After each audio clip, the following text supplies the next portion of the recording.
t-shirts. I also like milk. Now I can tell most of you are still stumped. So let's add a new wrinkle.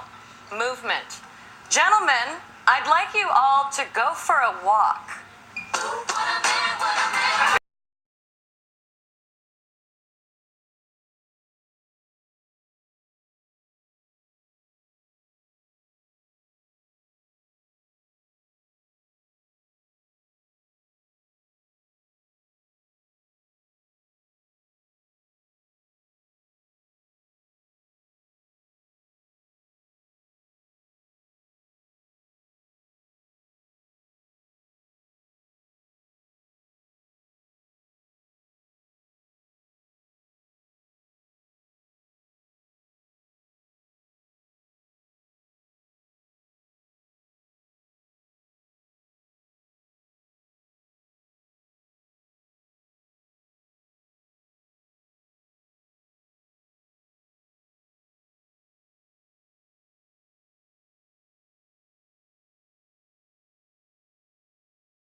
Testing, testing, testing.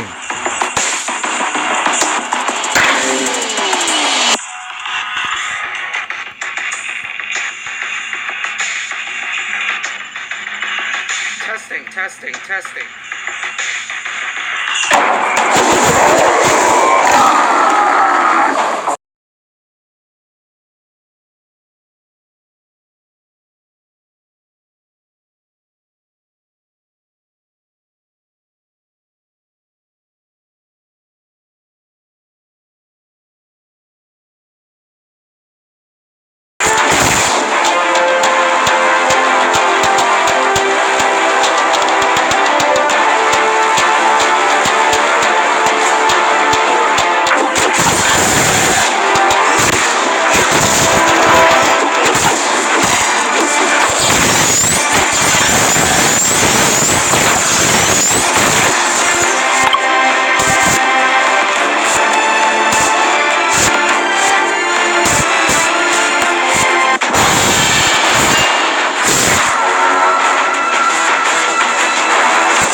Hello? The weather will clear shortly.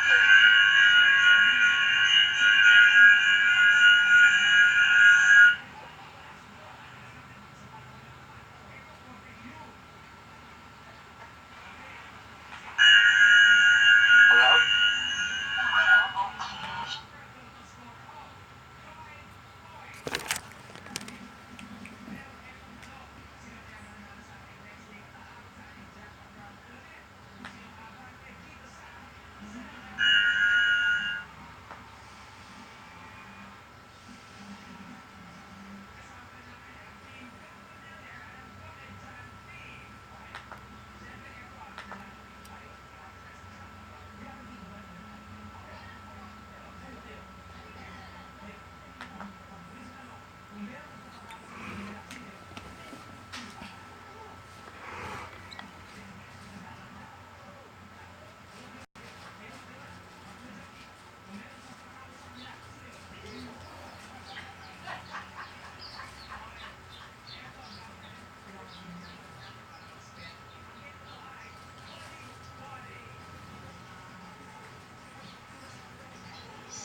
I've forgotten how it felt before the world fell at our feet. There's such a difference between heart and heart.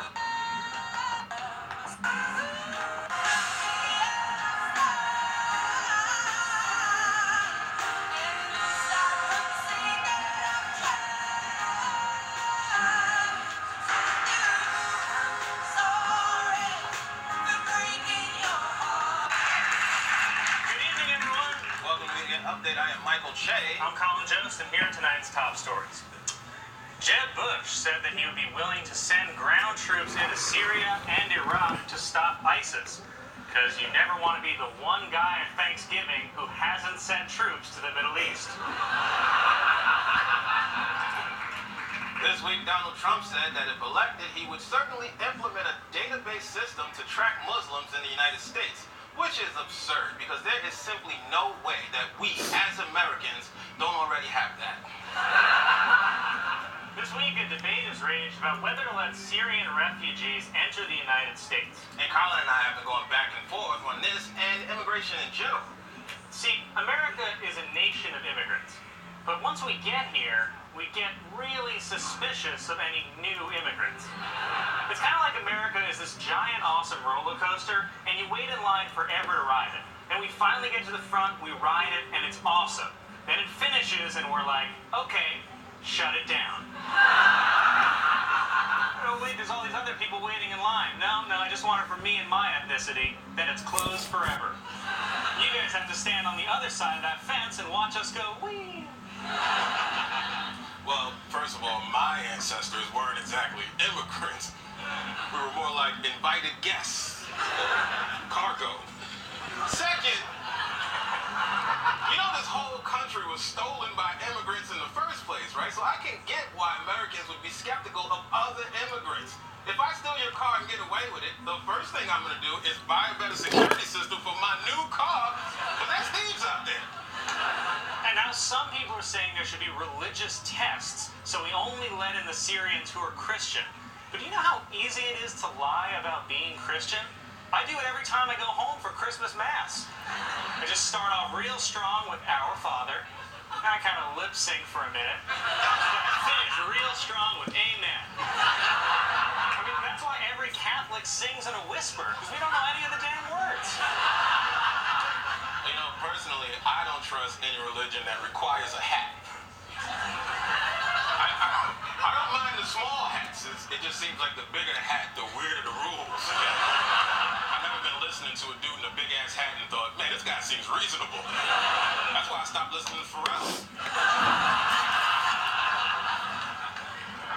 After recent events, a biotech company in California is considering changing its name from ISIS Pharmaceuticals, as well as its most popular drug, Boko Harambean. We recently asked a few kids to audition for our Newscasters of Tomorrow segment. This week's winner is a 12-year-old actress who starred in the upcoming Disney TV movie 3-2-1 Recess. Here's Laura Parsons. So great to be here. News, talking about news. Hey, Michael Che, did you hear today? It's all about news. Okay, so far, so cute. All right, now do you have some headlines for us, Laura? I sure do. Are you ready? I am. This week, Donald Trump said he wants to create a database of Muslims, which many on the left are comparing to what happened in Nazi Germany. All right. That's a very adult story, Laura. Do you have any, do you know what you're talking about at all? Not really. I just memorized a script. Like they say in Newsies, I don't make the news, I just report it, fella. All right, well, do you have anything with a little laughter? Sure. Studies show that the Thanksgiving excitement is on the rise. I like that. Also on the rise, the death rates of middle-aged white Americans, which have skyrocketed due to substance abuse and liver disease. The only time death rates were higher was a small spike in the 80s due to AIDS. Speaking of AIDS, do you know Charlie Sheen? He's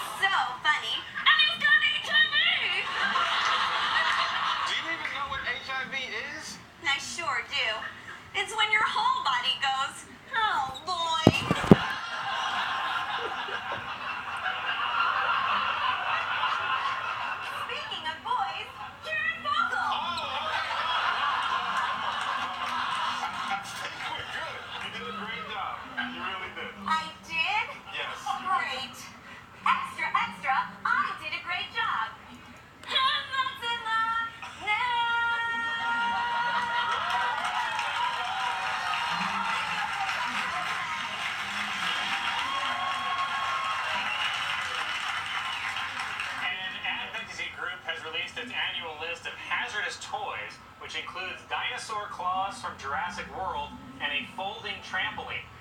Bad news for kids whose role model is the Toronto Raptor. Why would that be a role model? Louisiana Governor Bobby Jindal announced that he is ending his campaign for president after getting really tired of telling the other candidates that he was not the IT guy.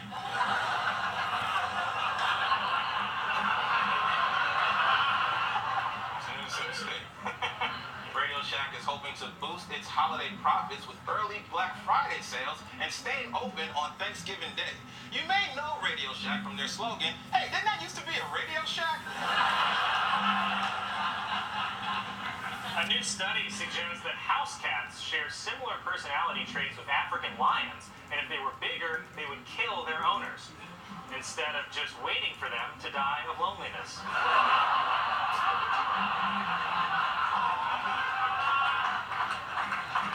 Former Subway sandwich spokesman Jared Fogle, who pleaded guilty to having sex with minors, was sentenced to 15 years in prison.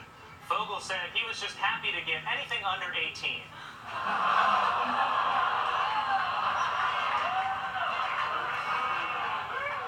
How did you think that was going to end? A housing developer in Arizona has created new apartments costing $1,000 a month that are made out of shipping containers. It's all part of his plan to trick Mexicans.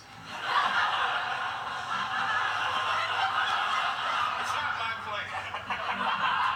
This Thursday is Thanksgiving, and in the spirit of cultural exchange between the Pilgrims and the Native Americans, Colin and I would like to have an exchange of our own. That's right. That's why we each picked a joke that we wrote, and we're letting the other one tell it. Jay, why don't you go first? I sure will, buddy. Adolf Hitler's manifesto, Mein Kampf, will return to German bookstores in January after nearly 70 years. But I don't know. I might just wait to read it on Mein Kindle. That is a cheap pun. I know, that's true, but I bet you did not see it coming. All right.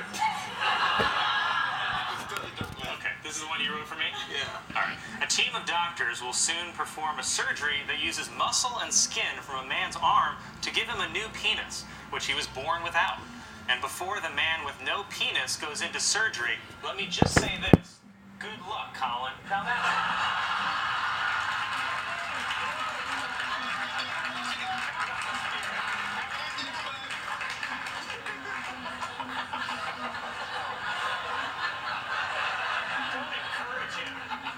This week, Boston Red Sox slugger David Ortiz announced that he's retiring from baseball after next season. Here to talk about it is Big Papi himself, David Ortiz.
Welcome back, Big Bumpy. So you're retiring from baseball. That's right, man. And we celebrated with a big lunch. Yeah, everybody have a lunch. We have mofongo, pica pollo, pescado frito, mengú con tostones, y batatas fritas. And so you had all that for lunch. That's right, big Dominican lunch with Big Papi. And now what are you going to do after you retire? Who, me? Yeah. Oh, no, I only retired from the baseball, yo. You know, I still sponsorship. Like you do sponsorships? No, I sponsorships. It's like commercial I do. Ships. You want to get somewhere slow and soaking wet?